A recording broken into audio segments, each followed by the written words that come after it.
President Biden held a candlelight vigil tonight, marking the day we've hit 500,000 COVID deaths in the U.S. And just this week, the World Health Organization completed their investigation and found that the virus did not leak, according to them, from the Wuhan labs. Does anyone believe them? It's Rob Nelson Live.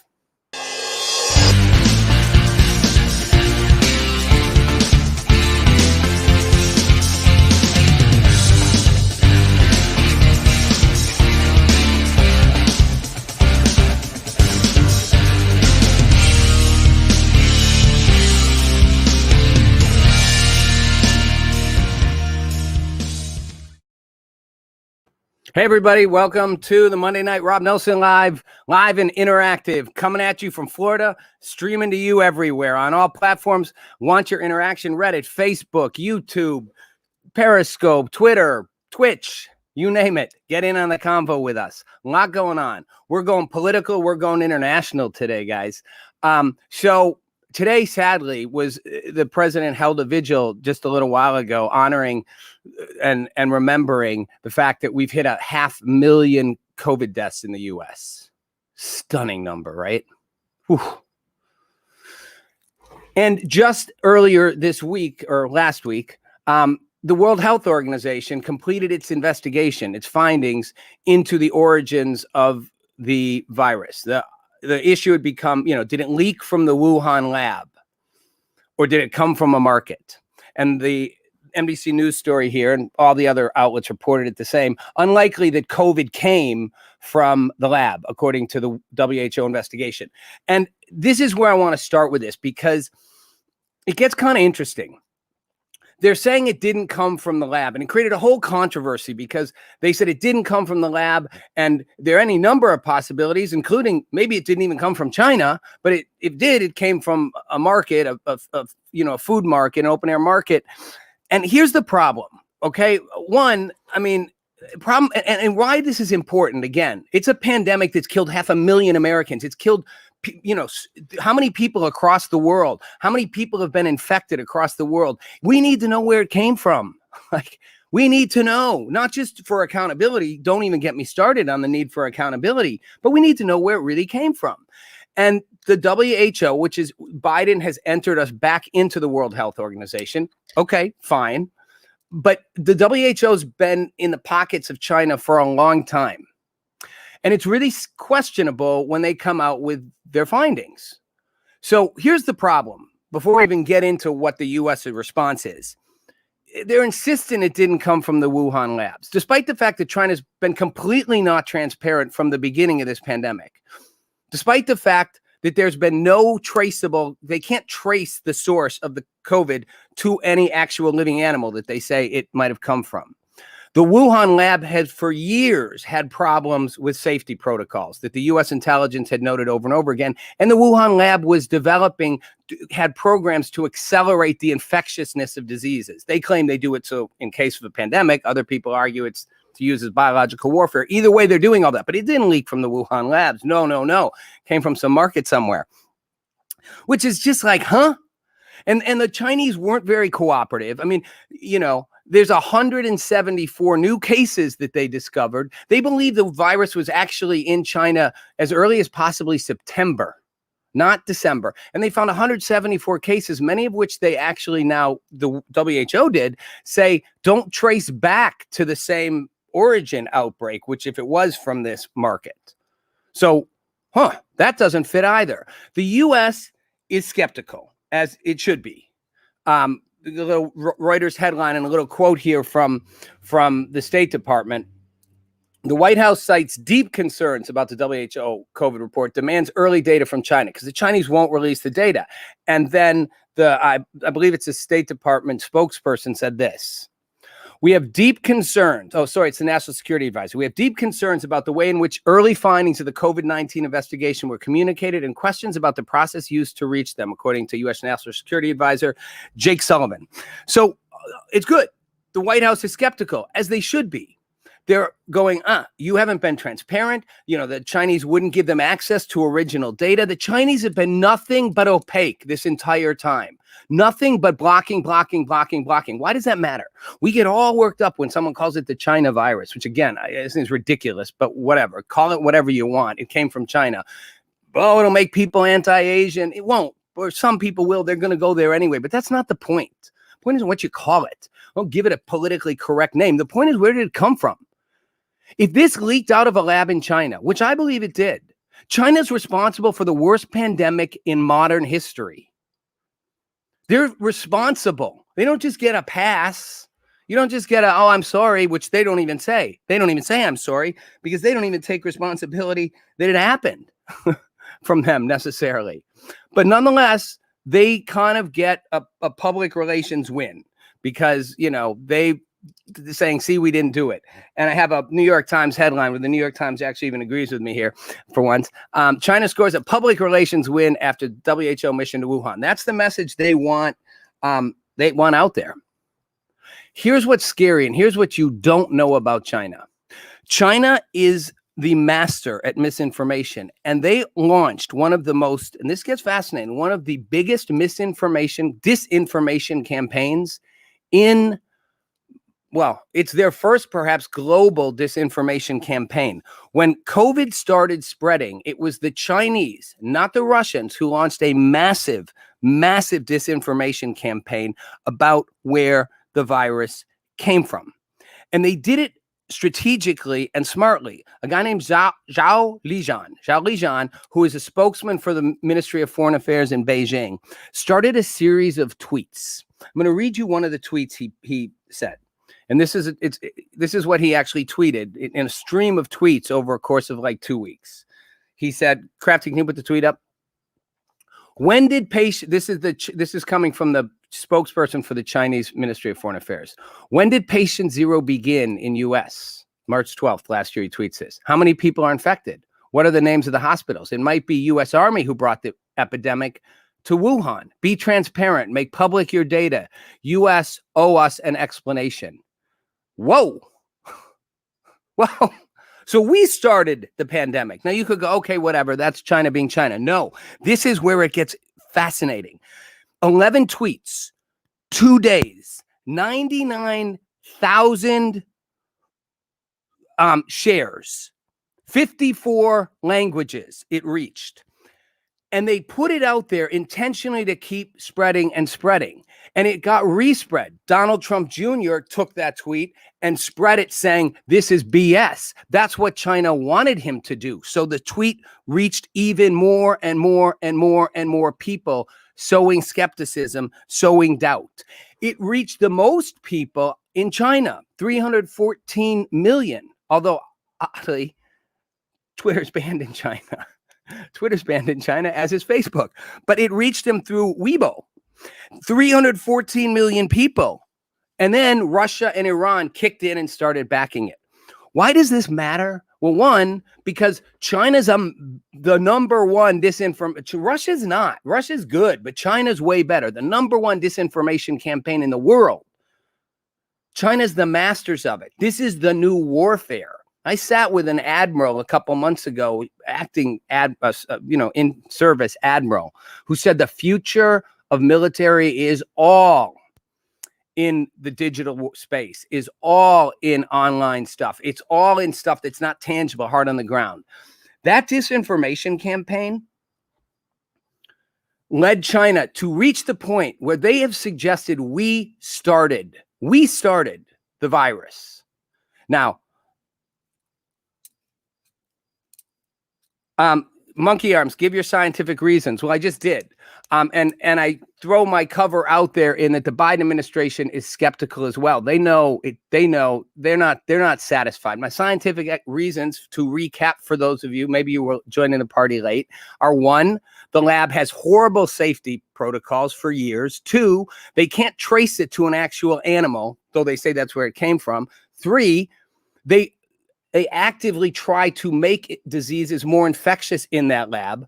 4, there's 174 new cases now that don't connect to that are prior to that, to the market. And 5, China won't give access to the raw data. China is hiding. China knows it came from the lab. I'm not saying they intentionally leaked it into the world. Of course not. People have said that. I mean, that's just crazy. They didn't intentionally start a pandemic. Some people would say, oh, they might have. No, they don't want to kill off the world. They made a mistake. They don't want to look bad for it. They shouldn't just look bad. They should literally have to pay a price for starting a pandemic. And they should, at a minimum, be doing everything they can to cooperate to get the information out there, to help people understand what happened, to get to the roots of it, to save lives. Someone's cracking jokes about China and Chinese food. See, that's going to get people going crazy, especially on the left. But here's what Biden said. I think you can hate Donald Trump. Donald Trump had a hard ass relationship to China. Not hard enough, in my view. We've given China a pass for decades, over and over and over again. And this is the problem. You can't give China a free pass. President Biden's approach to China. I'm not blaming the Biden administration right now. They know that they're not stupid. They know, as the National Security Advisor said, we're not comfortable with the findings of this. Governments around the world have said we're not comfortable. Why aren't they being more tough? Because President Biden's trying to take a very neutral approach to how he deals with foreign governments. He wants to be the opposite of Trump. This is what's scary to me. This is Joe Biden at his CNN town hall talking about his phone call with President Xi and how he views dealing with him. Listen to this. Listen carefully. The central principle of Xi Jinping is that there must be a united, tightly controlled China. And he uses his rationale for the things he does based on that. I point out to him, no American president can be sustained as a president if he doesn't reflect the values of the United States. And so the idea, I'm not going to speak out against what he's doing in Hong Kong, what he's doing with the Uyghurs in western mountains of China, and Taiwan trying to end the one China policy by making it forceful. I said, and by the he said he gets it. Culturally, there are different norms at each country, and their leaders are expected to follow. Are you kidding me? Did you hear what he just said?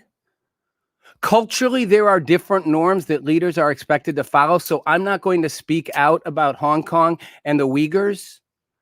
Do you guys follow what's happening in China with the Uyghurs? We're talking full out, all out genocide. I'm not talking like, what we do on the border, not putting people in detainees. We're talking full on genocide of the Uyghurs. The Wall Street Journal had lots of people have had articles on this, but headline on the U.S. government saying that we're committing genocide. Let's pop up some of these headlines, Crafty. So this is, the State Department acknowledges the imprisonment, forced sterilization, torture against the minority group, which China says it hasn't done, that the U.S. is committing genocide.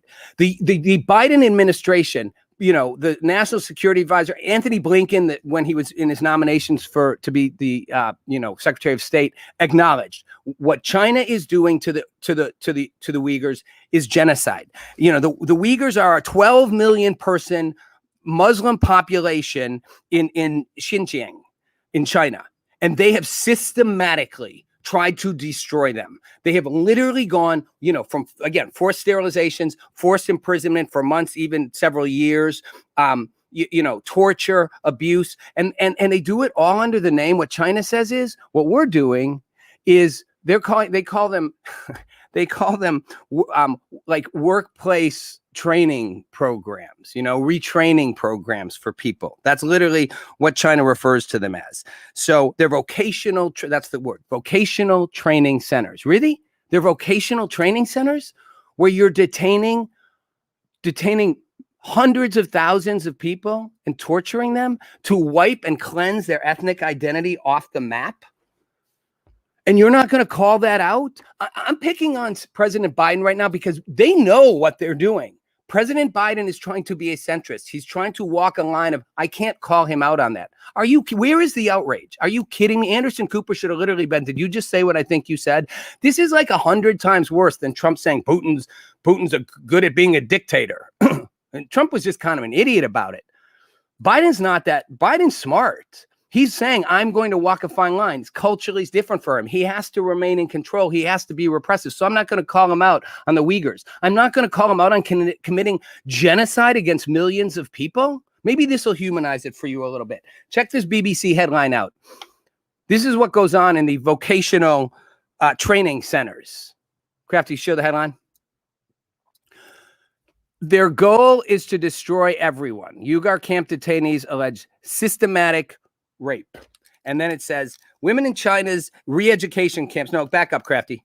Women in China's re-education camps for Uyghurs have been systematically raped, sexually abused, and tortured, according to new detailed accounts attained by the BBC. You may find some of the details in this story distressing. A woman sets it up by saying, very few people even want to talk about it, says they came in suits, not yet, Crafty. They came in suits, not in guard clothes. They made us go down to a room where there was no security, there was no cameras, there was no one there. And she says, it may be the most painful memory of my life. I hate to even have the words come out of my mouth. And here's what one woman who was forced to actually bring the women in, another prisoner, says about it. My job was to remove their clothes above the waist and handcuff them so they cannot move, crossing her wrists behind her head to demonstrate. Then I would leave the women in the room and a man would enter, some Chinese man from outside or policeman. I sat silently next to the door, and when the man left the room, I took the woman for a shower. Wow.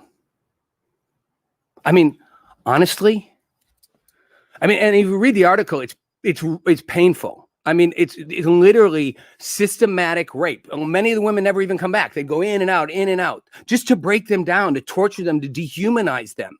And you're going to say we're going to be culturally sensitive? I'm sorry. We're in a cancel culture world. Cancel China right now. I mean, seriously. I'm worked up because I'm pissed. I'm pissed that Joe Biden didn't come out and say, no, that is not okay. I don't care why you do it. It is not. He knows it's not okay. I'm not pretending he thinks it's okay. Like you might say Trump thought what Putin did was okay. Biden knows it's wrong. Biden's State Department, Biden's national security advisors, they know it's going on. They know it's horrible. But he wants to be nice to Xi. He wants to make sure he doesn't rock the boat so he'll get stuff done. And that, to me, is a disaster waiting to happen when you're playing with China. You don't win with China when you play that game. Okay, so Hong Kong, same thing. Got a headline of Hong Kong. Remember the protests? Remember the protests in Hong Kong that were going on? The pro-democracy protests, because the Hong Kong government was trying to passed a law that basically allowed them to extradite people to China for crimes. And you can't do that because Hong Kong's an independent province. It's split. You know, Britain had it, and now China has sovereignty over it, but not a legal control over it. So check out this headline in The Guardian. Hong Kong pro-democracy movement nominated for Nobel Peace Prize by U.S. lawmakers. So we nominated for a Nobel Peace Prize. That's how big it was. Hundreds and hundreds and hundreds of thousands of people. 10,000 people to date have been arrested for it. 10,000 people. And Biden mentions Hong Kong. That seriously, you're going to look the other way on China's repression of Hong Kong and China committing genocide because you want to drive a middle path and you think that will allow you to negotiate with the Chinese, and you're going to be hesitant to call them out on the WHO report? Because this isn't a left-right thing for me. If you're on the left or the right, you should be beyond furious. This isn't about politics. This is Joe Biden trying to be a centrist, and he's going to fail miserably in foreign and domestic policy if he tries to ride that line. And this is coming from the guy who's not left or right. You can't do that with China. You can't play that safe space with China. It just doesn't work. It's going to get him crushed. Let me show. Okay, let's move to Iran. Let's move on to Iran for a second, because Biden's doing a similar thing in Iran. So they've now entering back into the Iran agreement. And meanwhile, Iran has, gone crazy enriching uranium. So they're as Iran backs away, according to AP, U.S. still ready to revive the nuclear accord. Okay, which is a good thing, right? Or not? I don't think it's a good thing, and here's why. And I understand the arguments that progressives and some on the left and even some on the right have made about why it makes sense. In the time that we pulled out of the accord, Iran's enrichment levels have tripled 10,000 times. They are getting closer and closer to creating a nuclear weapon, which is scary. Fast-adding genocide, absolutely. They are getting closer to creating a nuclear weapon. And people argue, we need to keep the reins on them so they won't. Here's the problem. You won't keep the reins on Iran. It's basically, again, Biden's administration, National Security Advisor, acknowledges that they will have a nuclear weapon by 2030, no matter what we do. Nobody even pretends anymore that they're not trying to make one. The whole point of the accord isn't to really stop them, it's to slow them down. So I get the argument when we're out of it, it speeds them up. The problem is it's like playing with Hitler. It's like the Munich conference that happened back before World War II when Prime Minister Chamberlain went to Munich and met with Hitler to protect Europe from Hitler's overreach and said, peace for our time, peace for all time. And a week later, 2 weeks later, Hitler invades Czechoslovakia. You weren't going to stop Hitler by being friendly, and you're not going to stop Iran. Look, in the last 2 weeks, as we're talking about this, Iran launched a rocket at a U.S. base. Well, Iran didn't, an Iran-sponsored group, which claimed responsibility for it, launched a rocket at a U.S. air base in Iraq, and it was a Shiite Iraqi militia that's backed by Iran, the Shiites. And they claim responsibility for it, but still the State Department sort of said, we're not sure who it came from yet. They're just being cautious. They know who it came from, and they've even admitted we did it. It's an Iran-backed group, Just a week ago, they took another hostage. The Iranians took another hostage. This time it's a businessman from D.C. He'd been in prison before. They wouldn't let him leave the country. Got a little headline from NBC about it, that they basically took on another hostage. This guy, they jailed a businessman, and he's the fourth American to be imprisoned in a very short time. Thanks, Crafty. And again, this is Iran's way of playing. They're doing this because Iran doesn't play nice. Iran extorts, and they will keep extorting. And now they want us to lift the sanctions before they do anything. And even if we lift the sanctions, they're going to keep doing what they're doing. The inspections were so thin, and everyone acknowledges that we barely had full inspection when we were in the deal. I'm not saying we can't go back into a deal to slow Iran down, but you can't do it by being Mr. Nice Guy. You got to do it by being Mr. Hard Ass. And that's my problem with what Biden's doing. He's being Mr. Nice Guy, and Mr. Nice Guy is not going to get it done. Mr. Nice Guy is going to get screwed by the Iranians and the Chinese. I wrap it back to what happened. I wrap it back to the comment he made. And you may say, I'm picking on Biden. Just wait. I'm going to tell you why in a second. Because I'm picking on Biden because I actually want him to be harder in general. I want him not to try to be this moderate up the middle. And you may say it is just me. No, actually, progressives are pissed at Biden for going up the middle, too. I said to people I know who are conservative, stop making it out like Joe Biden's going to make America a socialist country. He's not. First of all, he doesn't have the votes to do it. There's moderates in the Senate. They won't do it. But secondly, he's actually not going to do it. It's not who Biden is. Except from the beginning. Biden was the guy people had a bad relationship, broke up, and took the next guy or girl that came along. He's safe. Progressives are pissed. I'm going to play a clip. Crystal Ball. I don't know if any of you listen to Crystal Ball. She does a show called The Rising on the Hill, the Hill site. And she's a progressive, obviously. If you listen to her, hardcore progressive, and she's pissed at Joe Biden. They got leaked audio from a meeting he had with progressives, and she's pissed that he's at this meeting with progressives, and he's basically says, look, guys, what do you want? I'm not going to do everything you think I'm going to do. And it's a leaked audio, and he gets all classic Joe Biden defensive. And then she sets this bit up where he talks about executive actions and authority. So this is interesting. If you're on the left or the right, listen to this. Biden goes out of his way to pour cold water on the idea of doing much more than rolling back Trump-era executive orders using his own new powers. Executive authority that my progressive friends talk about is way beyond the bounds. But I'm not going to exercise executive authority where it's questioned, where I can come along and say, I can do away with assault weapons. There's no executive authority to do any of that.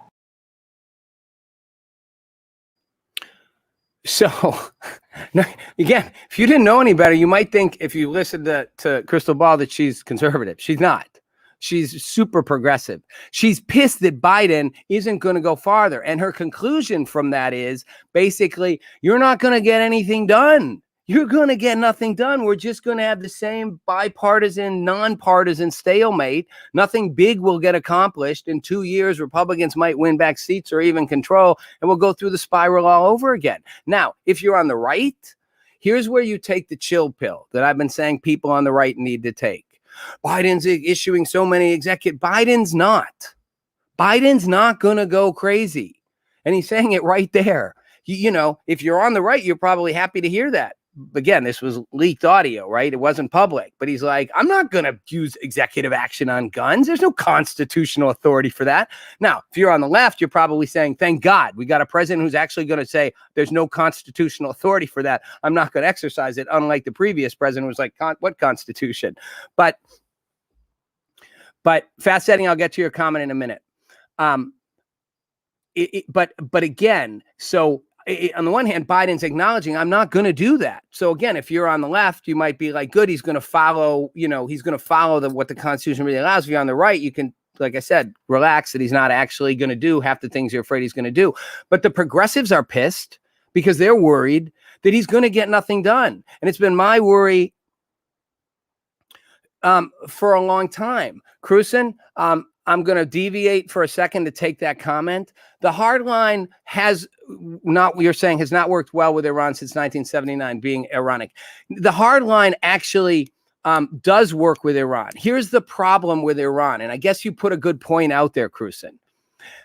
There is no soft line with Iran. It doesn't matter. If you're saying the hard line doesn't work, well, the soft line's not going to work either. There is no one left on either political party high up in national security who thinks that Iran's not going to have a nuclear weapon. Blinken,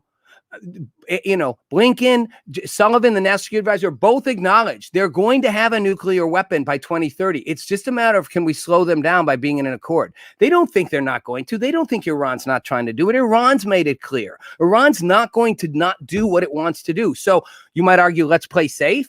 Let's go up the middle. It's interesting, Cruzen. You're on the lines of, if you guys know who Rep Kahana is a Democratic congressman and probably the leader, along with AOC, far less visible, probably the most, one of the most prominent progressives in Congress. I'll show you a picture of him from the Insider here. I already did, David Ressinger, talked about the genocide occurring in China that Biden thinks is different cultural norms. So you go back and listen to the beginning and you'll hear that whole thing. So, Crafty, can we put up the last couple things there? We got a picture of a guy, top progressive Democrat. There we go. So this is Rep Khanna, and he's, again, after AOC.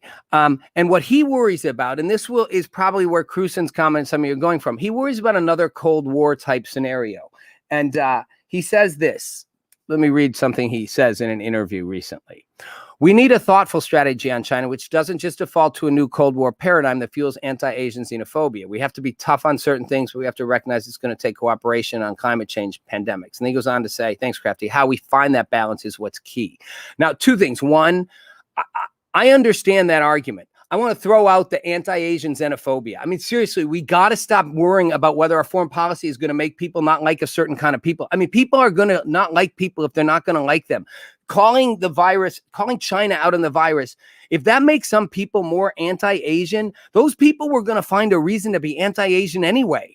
And it's not a good way to make foreign policy. You're not going to make people xenophobes by calling people out on their stuff. China is a dangerous, powerful adversary. I'm not going to call them an enemy, but they're an adversary. And I lived in China, guys. I lived in China a long time ago for 4 months.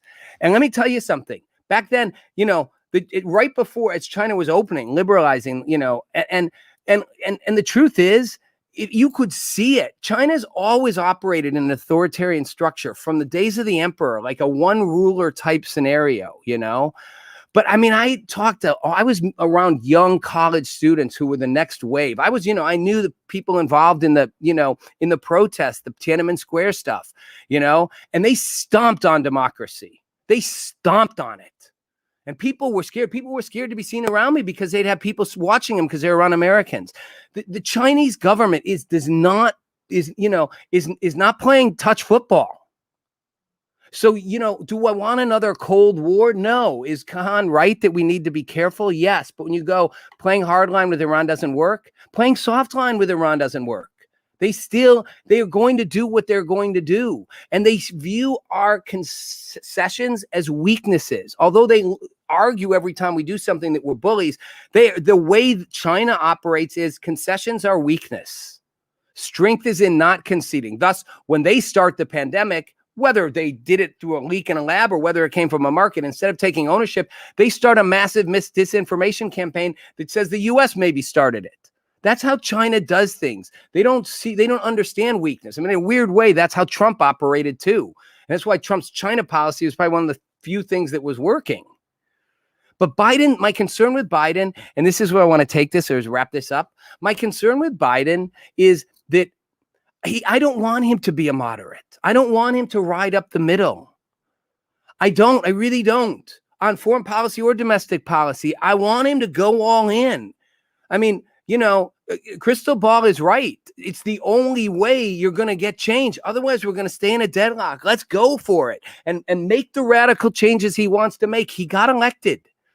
And if it messes the country up, then we'll deal with that and people will vote for something different. But don't just stay in this middle of the road thing where I'm not going to be too hard. I'm going to be nice to the foreign leaders because I don't want to ruffle their feathers and we won't get anything done if we do, when they'll just take advantage of it. And I'm not going to push too hard. I'm going to try to be bipartisan and get both sides in Congress to work together. I say we need to break down the left and the right. I say we need to break down both parties, but I'll be the first to say the lack of cooperation in Congress won't change. So if you want to try and do that, Crystal Ball and other progressives are right. You'll get nothing done. And I'd rather you get something done, even if it's not the thing I want done, than we stay stuck in this virtual cycle. I don't want a moderate. It's why I wanted Bernie Sanders, Trump or Bernie Sanders. Give me someone who's going to go all in, period. We need it. And then we'll decide from there. I think Joe Biden is well-intentioned, but Joe Biden was never going to be a radical leader. And we need radical, progressive leaders. We need populist leaders. And I've said it and I'll say it again. The populist movement on the left and the populist movement on the right are going to keep rising up. So Biden's going to sit there and keep the wheel turning. And those two populist movements are going to keep rising up. And that's what's going to change America. I'm Rob Nelson. Thanks for watching.